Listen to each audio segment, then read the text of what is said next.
For joining us here today. I'm Bill ECHIKSON, a senior fellow specializing in digital policy at the Center for European Policy Analysis. The saying goes that data is the new oil. And if that's so, then data only can achieve its full economic potential if it flows freely around the globe. Unfortunately, that's not the case. Authoritarian countries led by China and Russia are restricting data flows and building up giant digital walls. Democracies, unwittingly or wittingly, are also restricting data flows out of privacy concerns. We're here to discuss an important initiative led by the Japanese government to break down those data walls, at least among democracies. It's called Data Flows with Trust. At the upcoming G7 summit this week in Hiroshima, leaders will discuss how to manage the emergence of powerful new artificial intelligence systems at ChatGPT and how to confront China's tech ambition.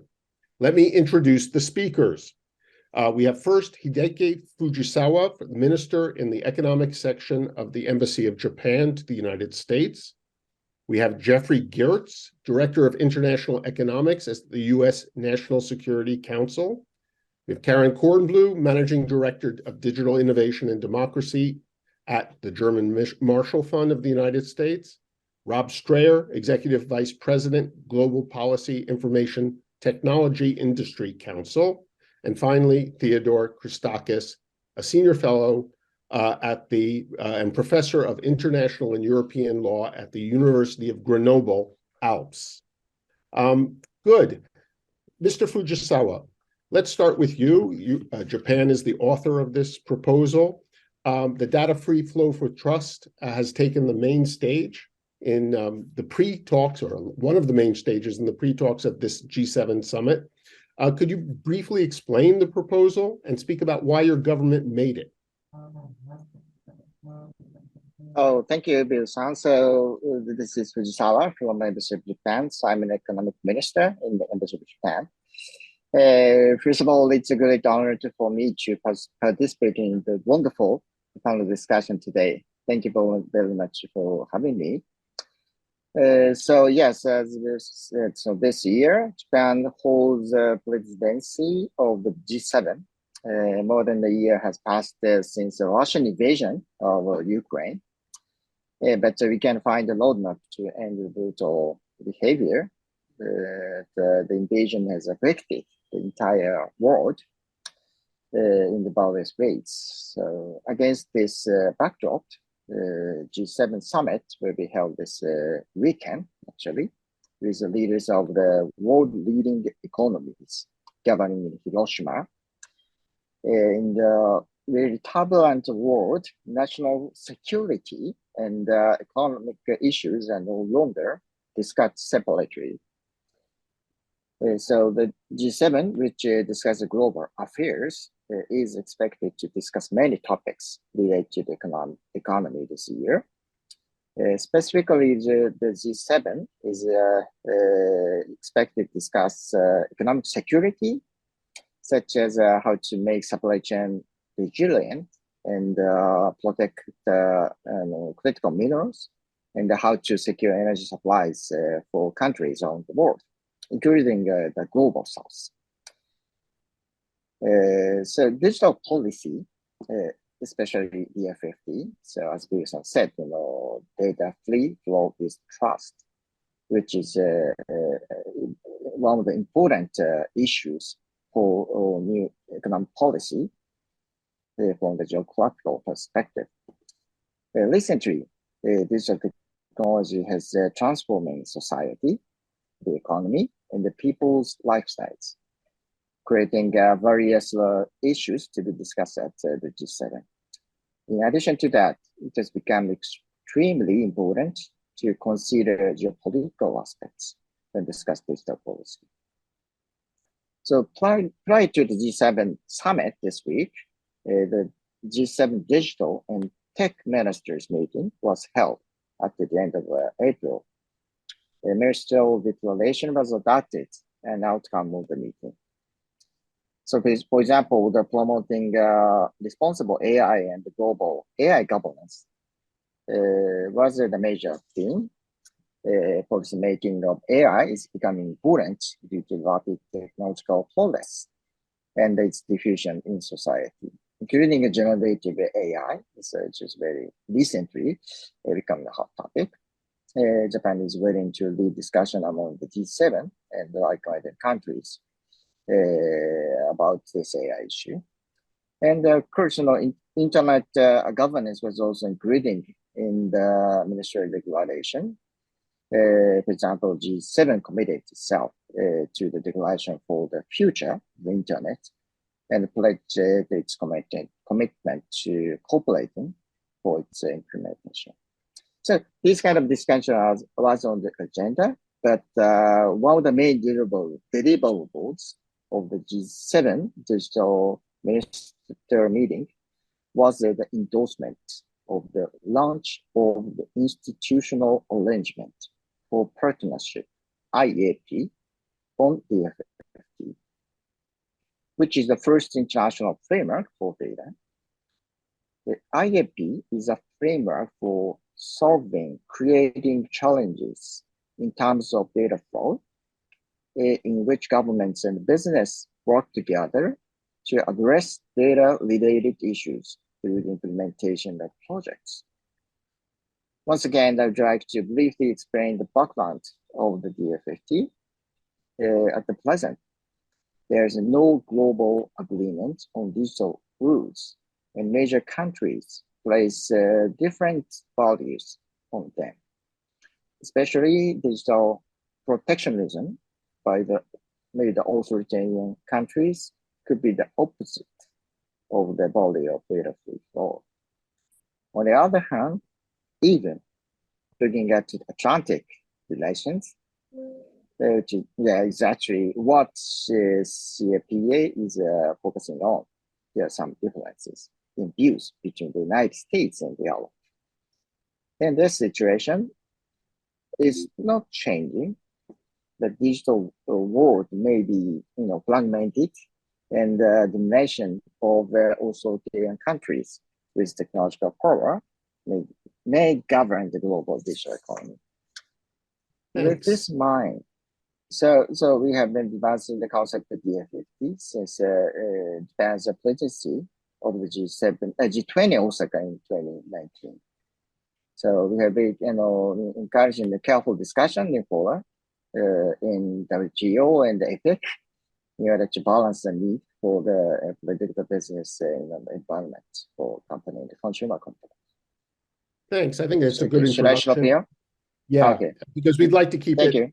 keep it going. Thank you. Okay, great. Thank you. Mr. Gertz, what's the position of the United States on data flows with trust, and how would this play into the European debate about adequacy and the privacy shield for transatlantic data flows?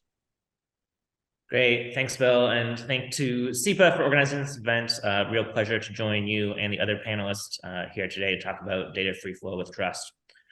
So, I'll start by saying that the free flow of data across borders is really critical. It's enabled countless benefits to societies and economies across the globe. Global communications, joint research, the ability for small startups to scale are all enabled by global free flows of data. And, it's really crucial to remember that this is not just important for large tech companies, but for companies large and small across all sectors of the economy. At the same time, we know that unfettered access to data in the wrong hands poses risk to both privacy and national security and can undermine democratic institutions. Can be used to spread misinformation, enable discrimination, and human rights abuses. So really, we believe the global community needs to work together to develop approaches to data governance that protect national security and human rights, while also enabling innovation and economic growth. So, since you mentioned the EU discussions, I can start there with a few brief comments. The EU-US data privacy framework is the culmination of a joint effort by the United States and the European Commission to restore stability to transatlantic data flows following the Schrems II decision. So under the data privacy framework, the United States has made unprecedented commitments of first, to strengthen privacy and civil liberties safeguards governing US signals intelligence. Second, to establish a new redress mechanism with independent and binding authority. And third, to enhance existing rigorous and layered oversight of signals intelligence activities. So we continue to work with the European Commission in finalizing the adequacy process. which will restore full legal certainty to transatlantic data flows, which underpin the $7 trillion transatlantic economy.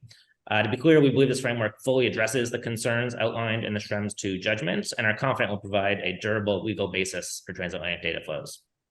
But we also know that restoring EU-US data flows, while necessary, is definitely not sufficient. These are global conversations. We need global interoperable norms and rules to ensure that protection of data is being adaptable to different systems of government. And so, that's one of the reasons why the United States is working with 8 other partners, including Japan, I note, to expand the global cross-border privacy rules system. That's one of our kind of high priorities in these spaces. It's an interoperable global framework for commercial data privacy. It's also why we as the United States worked with partners at the OECD to negotiate the OECD Declaration on Government Access to Personal Data held by private sector entities. This was published last December. The declaration articulates common approaches to safeguarding privacy, human rights, and freedoms when governments access personal data for national security and law enforcement purposes. I'm quite excited about that as well. And certainly the reason we're here to talk today is why we're also very grateful for Japan's longstanding leadership on data free flow of trust, and excited to join in the new initiative that the minister was just speaking about. So, secure and trusted global data flows require that like-minded governments work together, requires defining what trust means, requires sharing information about the checks and balances in their different legal systems, and identifying commonalities and minimum technical standards to ensure data is protected from those who do not play by the same rules. Governments need to work with industry, academia, and civil society to develop these shared understandings and trust across the ecosystem. And that's why we're very excited to be working with Japan and other G7 partners to make progress on this critical agenda. So maybe I'll stop there as introductory remarks and happy to continue the conversation. Yeah, thanks. Ambassador KORNBLUH, we met when you were at the OECD, and the OECD is really leading on this issue.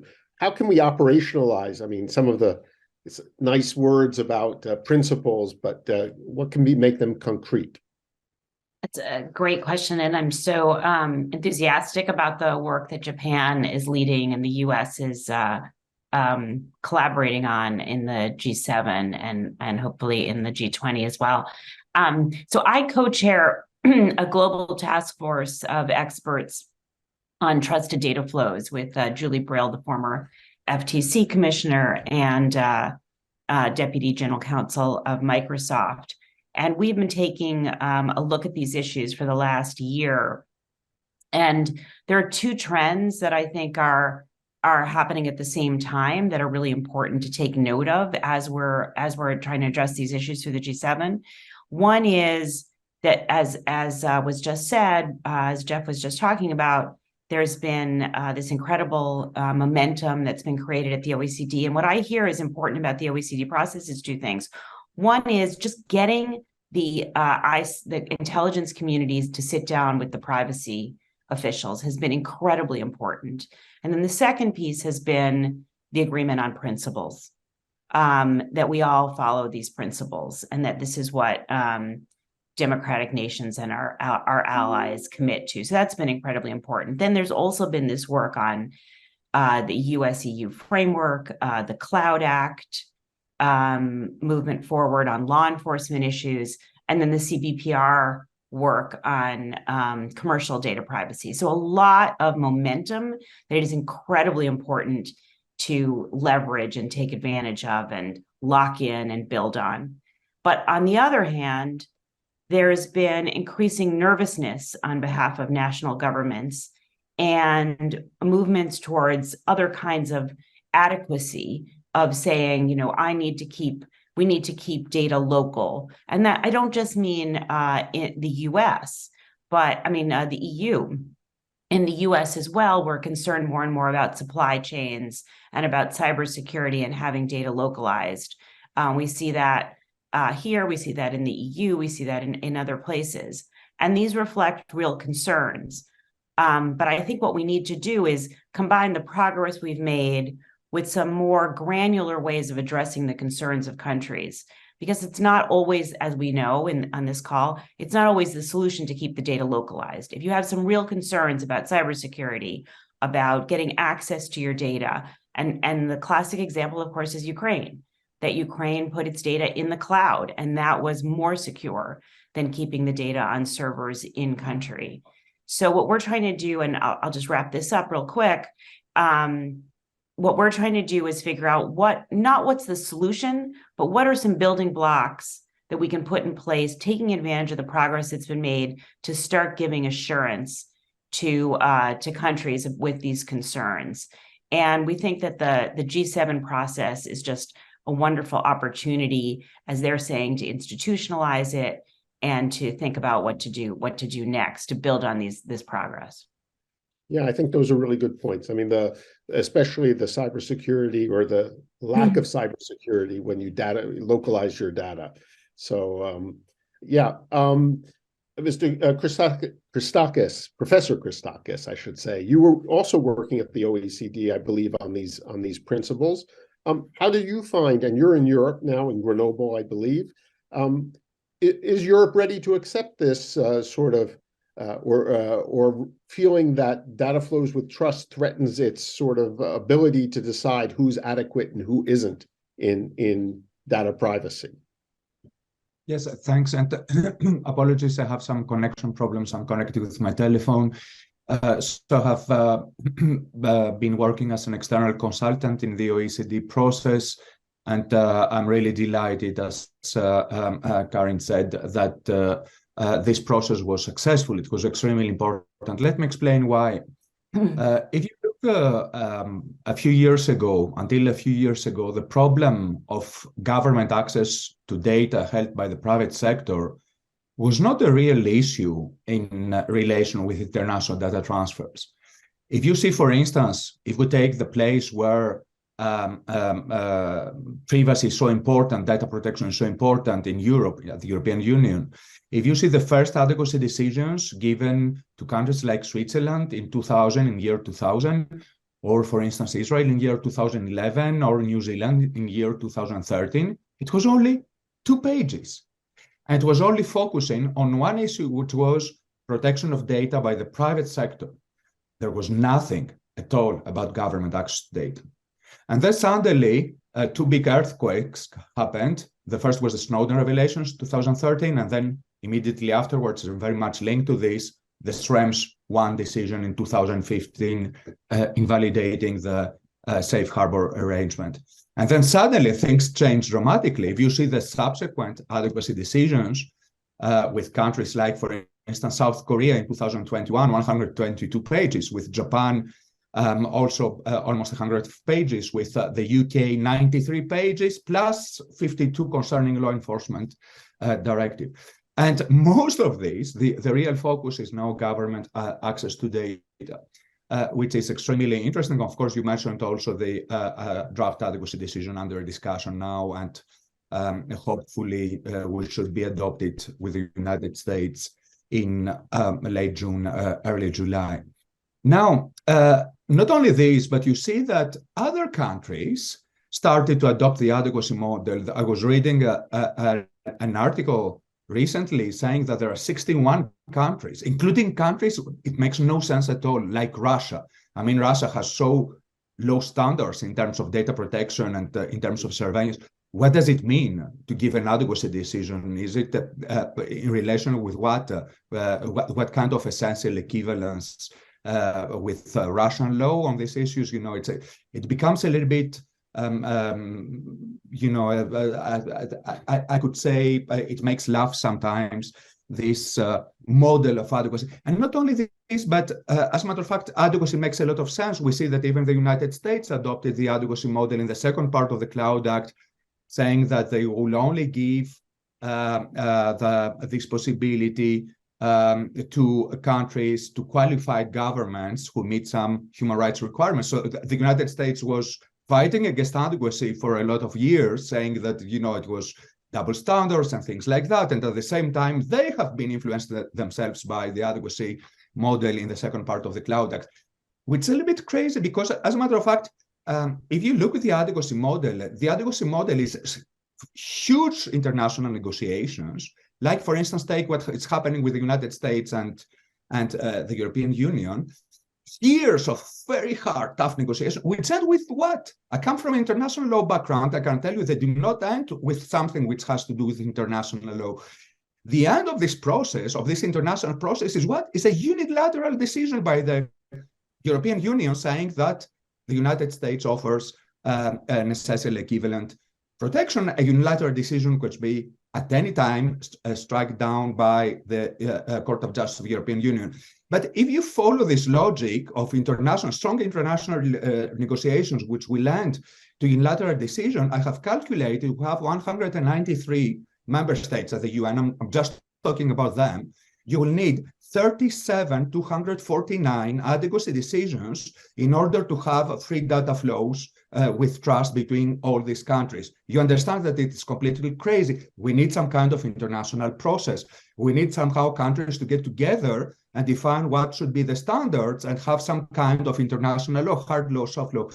And this is why, as a matter of fact, what happened with the OECD, and I was very fortunate to participate with this very interesting process, was extremely important. Because you cannot do this at the level of the UN. I'm sorry, there are so many authoritarian regimes. There are so many problems with human rights. We see already what is going on with the discussions concerning the cybercrime, the UN Cybercrime Convention, the huge issues concerning protection of human rights.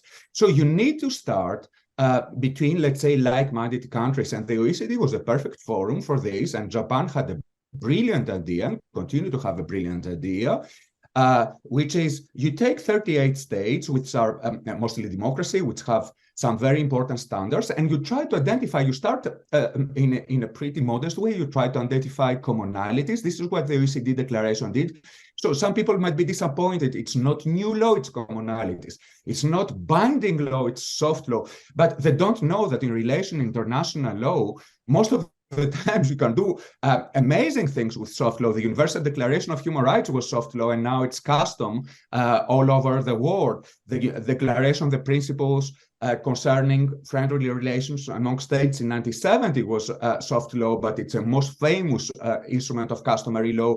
The Declaration of the Rights of Indigenous Peoples were soft law, and there were brilliant indigenous peoples to opt for soft law. So you can do a lot of things with soft law, but you need to continue this process. And I will end there, Mr. Chair. You need to continue this process. You need, first of all, to have other countries, other big democracies to join. You need Brazil, you need India, you need all these big countries to join and to send a message to authoritarian regimes who are based on a logic of surveillance. And Japan, I would really like to say that it is brilliant that they want to continue this process, which is also the legacy of the former Prime Minister Abe. But the G7 means nothing. The G7 is an informal institution that don't have a secretariat. So the only way to do it will be to go back to the OECD. And you need back to the OECD. I have worked a lot of times with the OECD. There are a lot of fora, informal fora. You can continue this work. And as Karen said, it was not just the principles. It was also the process. For the first time in history, you had representatives of national security agencies from all these countries, plus representatives of law enforcement agencies. Even the two communities don't necessarily don't speak to each other all the time. And then you have the privacy also people. And this is where you will be able to advance good practice and standards. There is a lot of things to do. And this is what the GMF initiative is doing, for instance, or the Chatham House initiative, similar initiative. There are a lot of things to do without doubt, and there is a lot of value in this process in order to create a real international system of free data flow with trust. Thank you very much. Thank you. I mean, and I do agree that the OECD can start as a small group, and that's been the criticism, but expand as they did with the tax negotiations. So set the goals and move forward. Rob Strayer in Washington, how do you perceive what you've heard?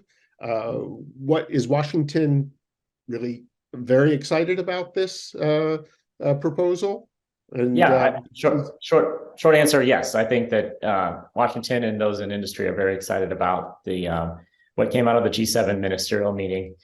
We really are at an inflection point. I mean, in the last 4 years, the Information Technology and Innovation Foundation has calculated that we've had a doubling in the number of countries that have regulations that require explicit or de facto localization of data. And those localizations are happening because of privacy, because of cybersecurity, And in the area of cybersecurity, it's really important to note that if the way that cyber attacks are launched around the world, if you don't have surveillance about systems and networks, you can't defeat those global cyber attacks.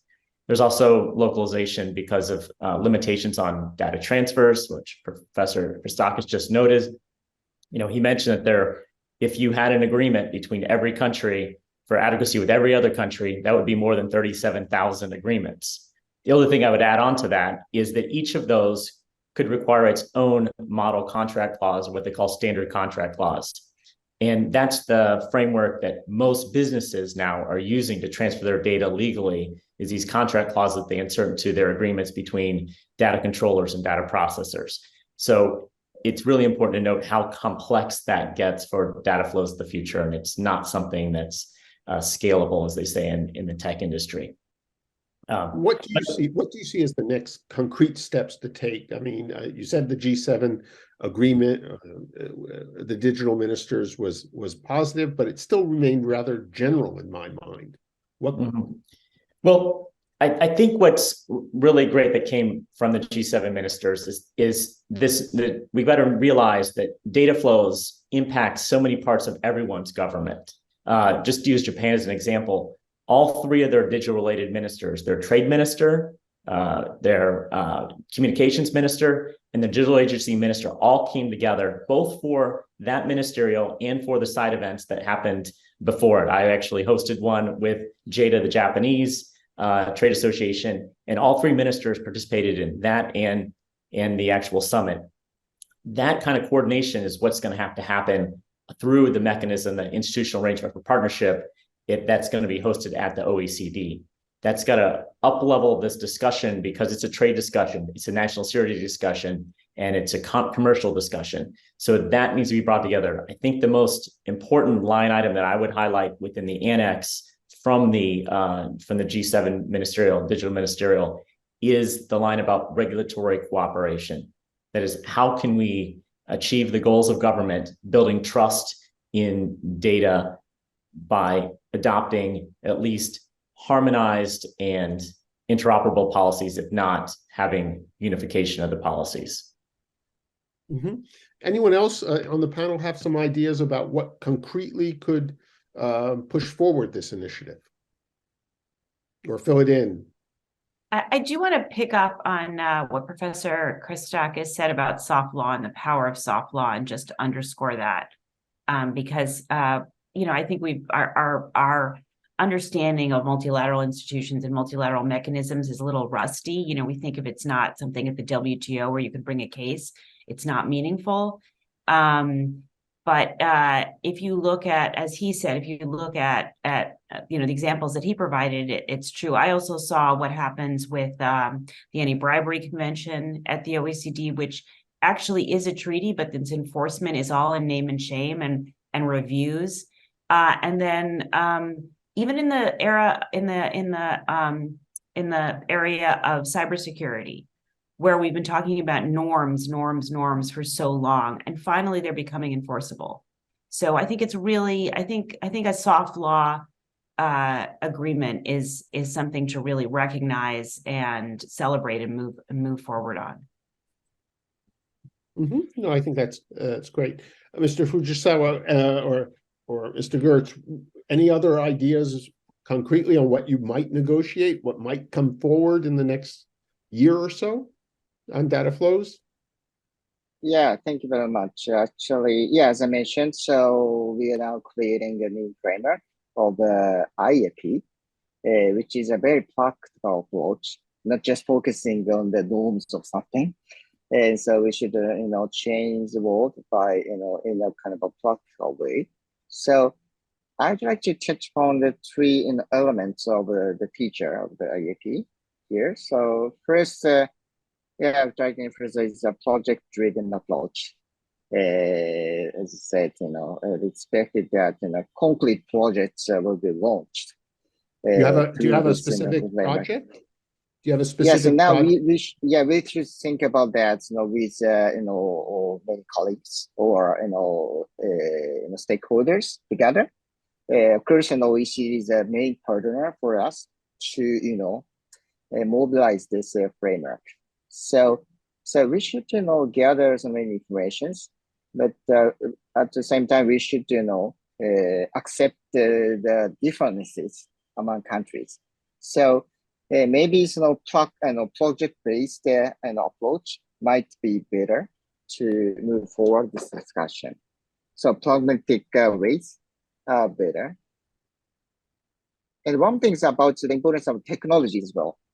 Yes, and because we have some privacy enhancing technologies, PATs or like that. So we can utilize these technologies through this project-based approach. So it might, and although it might be a little bit a smaller one, but we can have some demonstration projects through the discussion under the framework of IAP.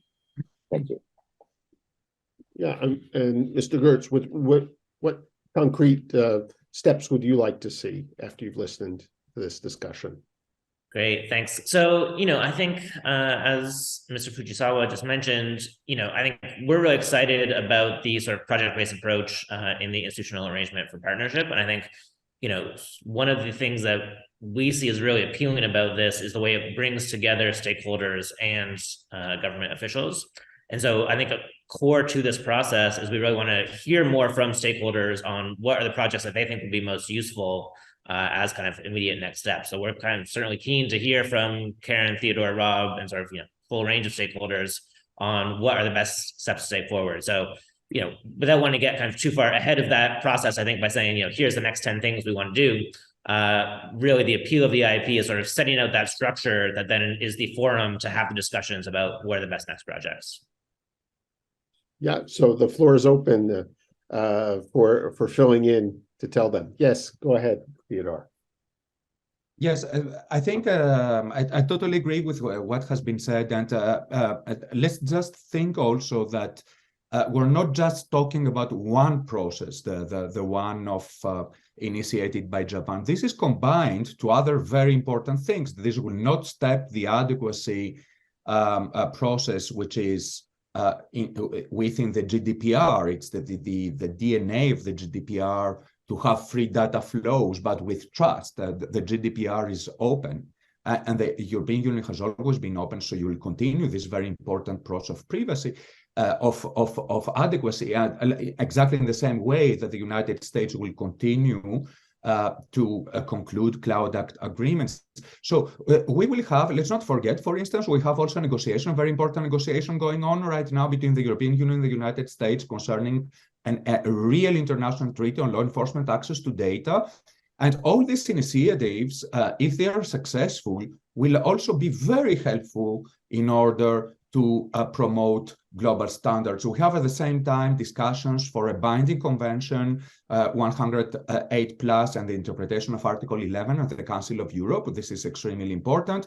We have the protocol to the Budapest Convention, which concerns law enforcement, also access to. So all this is a piece of a big puzzle. And to go back to your real question about this process, I think that what is really fantastic with the OECD is that it's the only organization that can have a real multi-stakeholder approach.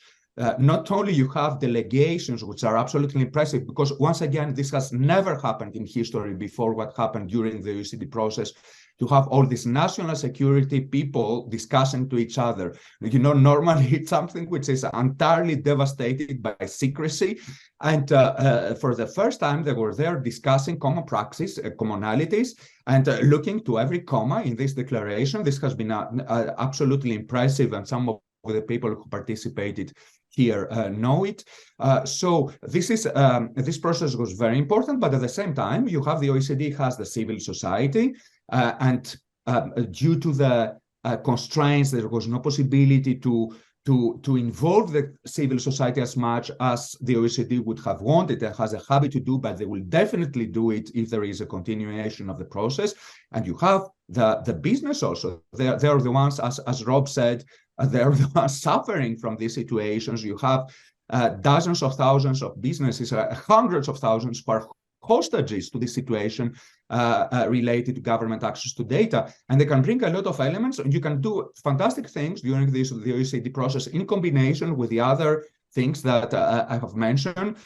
You can have discussions going on. You can move from commonalities to the promotion of best practices that will also be adopted by other countries.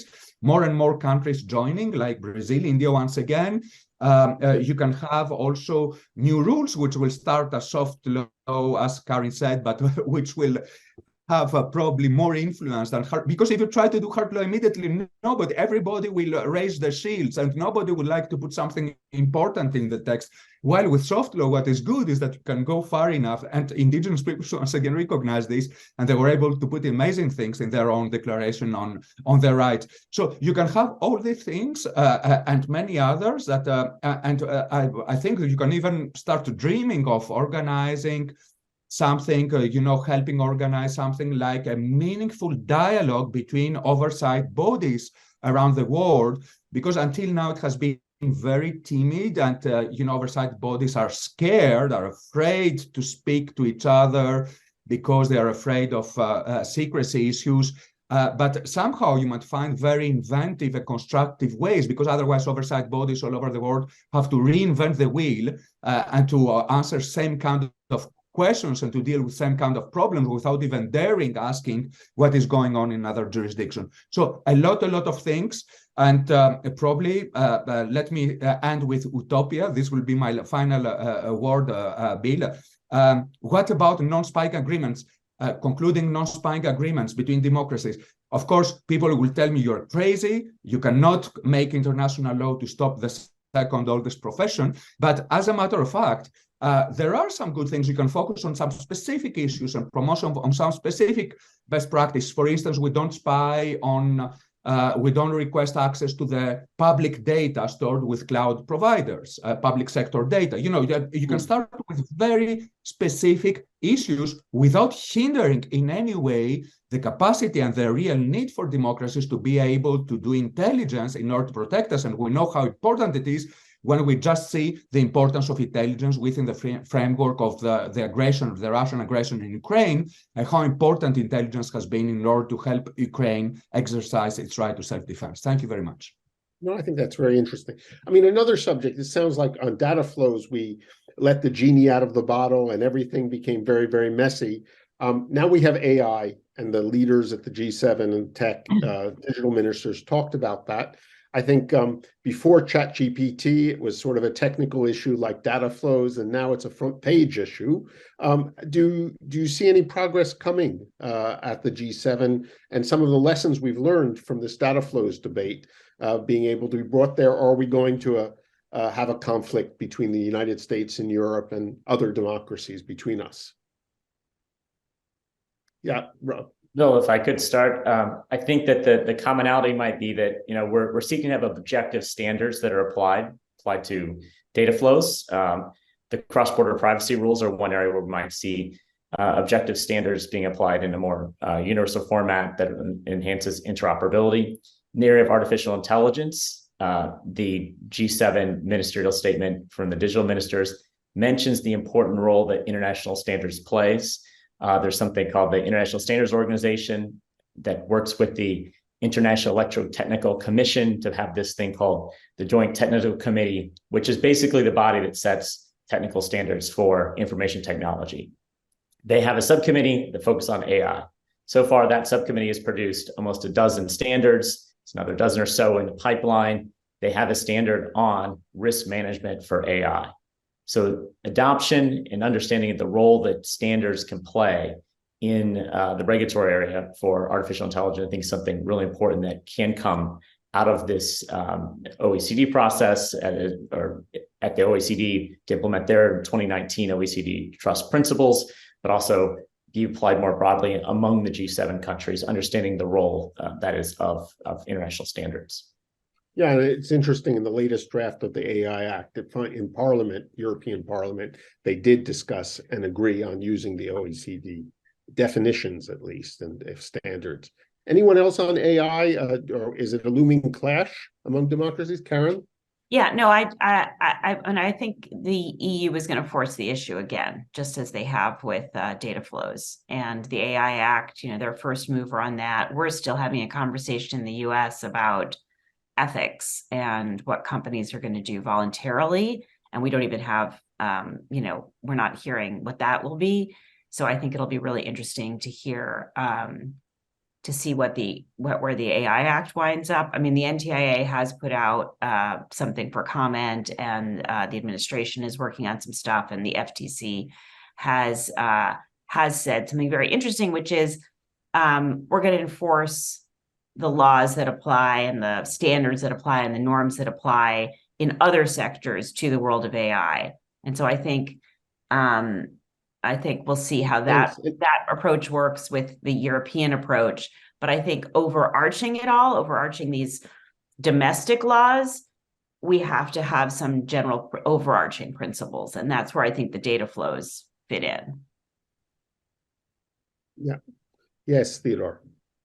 Yes, just as a follow-up, I think that definitely there is a discussion to make at the international level with like-minded countries and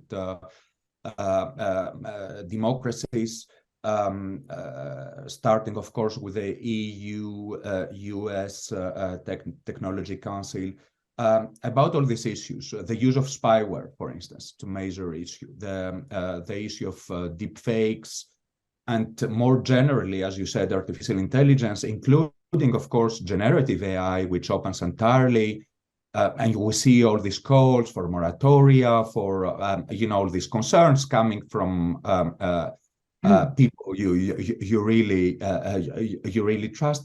And somehow, I think it is very important for democracies like EU member states, the United States, Japan, and other democracies to do some common soul searching about what does it mean to be a democracy at the era of AI and all these absolutely amazing technological tools.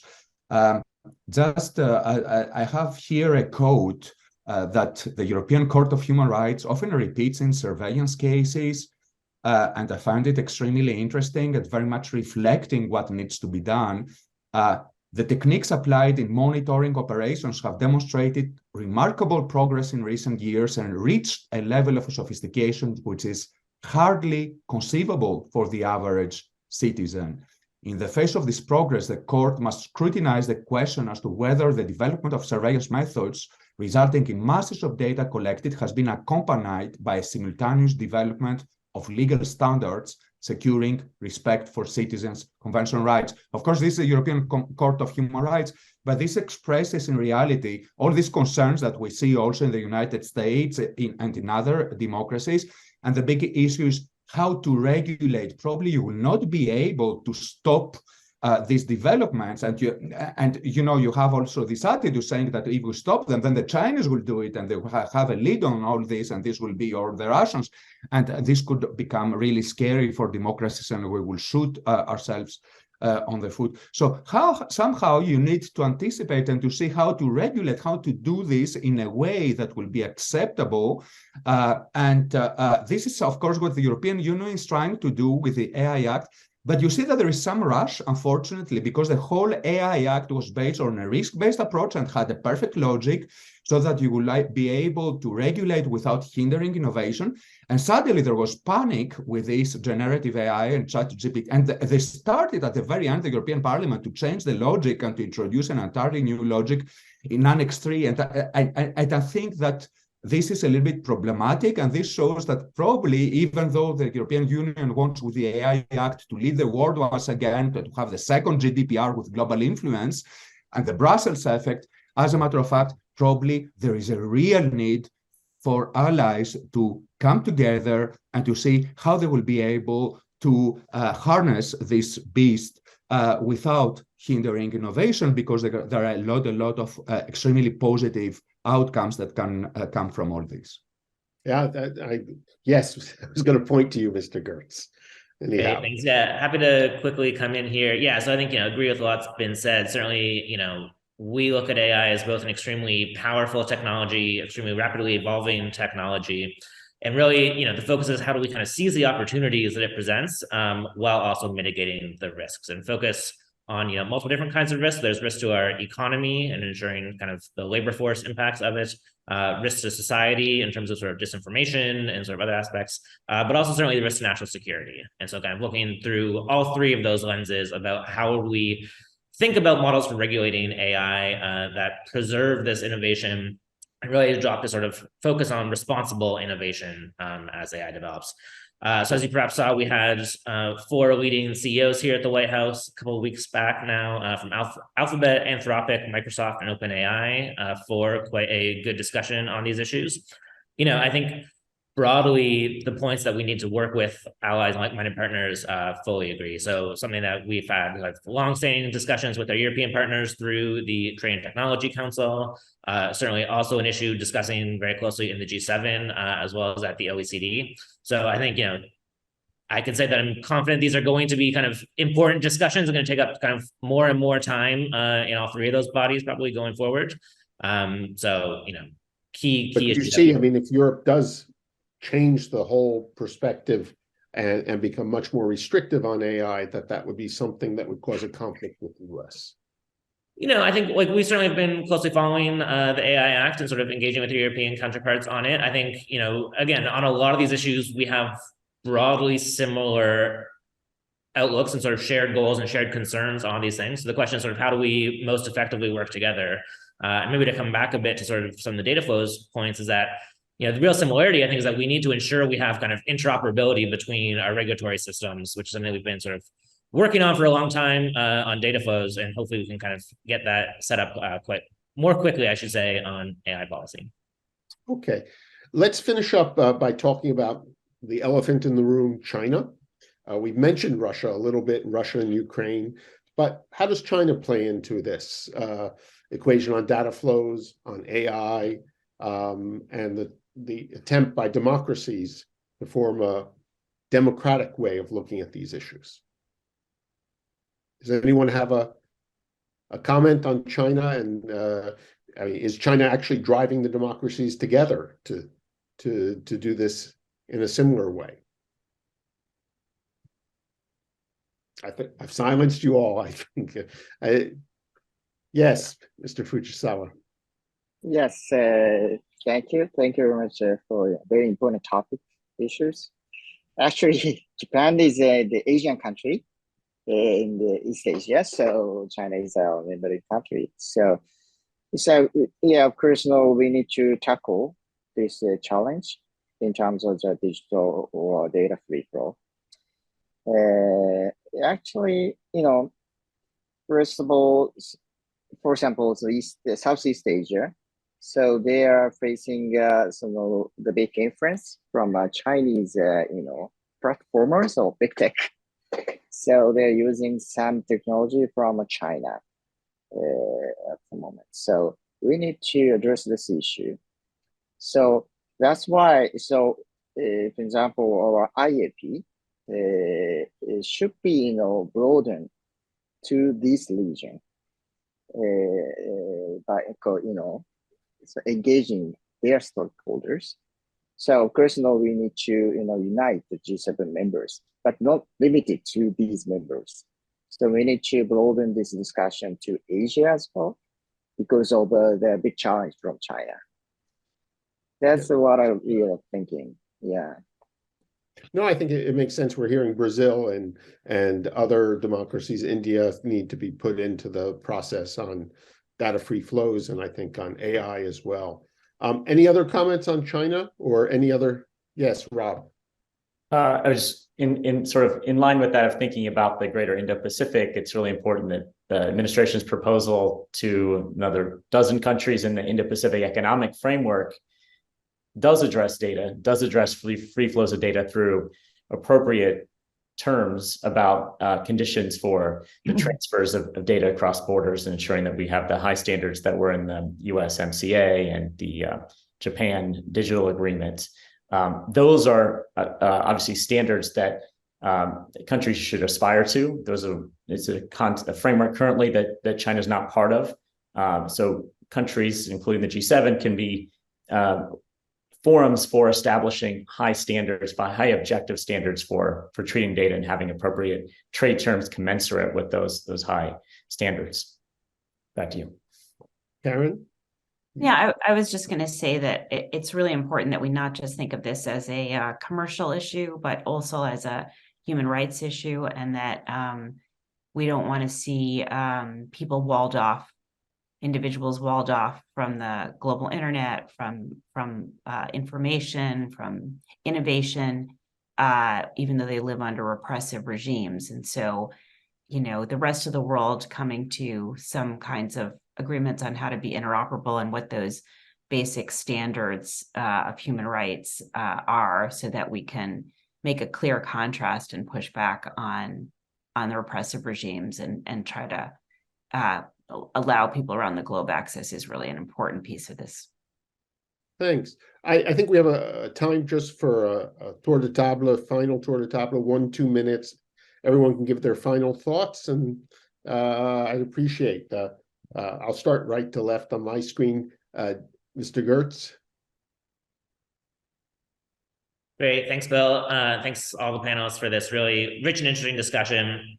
You know, I think, and again, thanks to SIPA for bringing us together to organize this. You know, broadly, just reiterate our kind of thanks and support to Japan for sort of really putting DFFT on the global agenda. I think it's sort of been, you know, great seeing this idea and concept develop over the past 3 years, and sort of, you know, moving forward and fleshing out sort of from a slogan to a real sort of institutionalized program. And I think, you know, looking forward again to a real sort of practical set of tools and projects that advance our shared goals on promoting data free flow, while ensuring effective protections for privacy, for intellectual property, for data security. So, you know, just to say, we are certainly very keen to keep working on this process with Japan and other G7 partners. And as I think was Theodore mentioned, kind of, you know, we very much see this specific sort of institutional arrangement for partnership as part of this broader effort on sort of, you know, what is really the future of global data flows and how we promote secure and trusted data flows, including the Global Cross-Border Privacy Rules Forum, including ongoing work at the OECD, including sort of, you know, multiple different kind of engagements with, you know, like-minded countries all around the world. So certainly a key issue for us, something that we will be spending a lot of time on in the months and years ahead, and sort of continue to welcome support from think tanks, from industry, from civil society stakeholders as we develop this program. Thanks. Yeah, thanks. Rob? I think the G7 can really continue to play a very important role to set high standards for trust in technology. So trust in the way that governments approach technology, and things like the OECD declaration on government access to private sector personal data, or the cross-border privacy rules forum that Mr. Gertz just mentioned. Those are ways that we can continue to build trust, in the OECD and the G7 can amplify those important standards. And just want to thank you, Bill, for bringing us together, and SIPA for doing this great event. Thanks. Karen? Yeah, I just want to thank Japan for its leadership on this, the US for working with it, obviously, and I just really appreciated the comments by Professor Christakis and Rob, and I think there's so much deep thinking going on in this, and creativity being brought to it. I feel pretty confident that we're going to make great progress over the next year. Mm-hmm. Minister Fujisawa. Thank you very much. Yes. First of all, I just echo Robert's comments in the perspective economic frameworks, actually. So this is also important framework for us next week. So we hold the IPEF ministerial meeting in Detroit. So that will be the most one of the important area of the digital issue. And thank you very much for having me today, and some, several comments on Japan. So actually, as a member of the Japanese government, I'm deeply moved that the G7 digital ministerial meeting has, provided a vehicle for of the DFFT. So maybe this week summit in Hiroshima.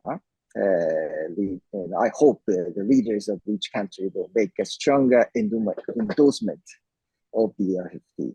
Yes. So actually, efforts to realize DFFT should not be limited to discussion at the annual meeting of the G7 summit. The launch of IAP is not the end of discussion, so maybe the first step. So in order to launch the IAP, we'd like to create a mechanism in which the government and stakeholders can work together. To this end, your cooperation is indispensable. So we'd like to ask for your continued support. Thank you very much. Thanks. And Theodore, Professor. Yes, just to also to highlight how important it is that we're talking about all these issues for the first time. It's very recent. How important, one more compliment, Mr. Minister, the leadership of countries like Japan is, but also the very active role and very constructive role of countries such as the United States, the European Union, the Commission, the European Commission in the OECD process, the United Kingdom and several other countries who played a very, very active role in order to make this process successful. And of course, the OECD leadership also on this.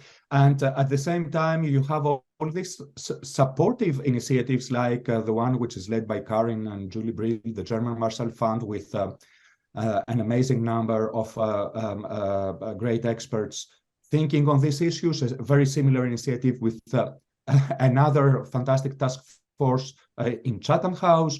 So it's very important for this thinking to continue and for these initiatives to continue. And I am optimistic that only successful outcomes can come out of this, because there is a real need to deal with these issues. And just a final word.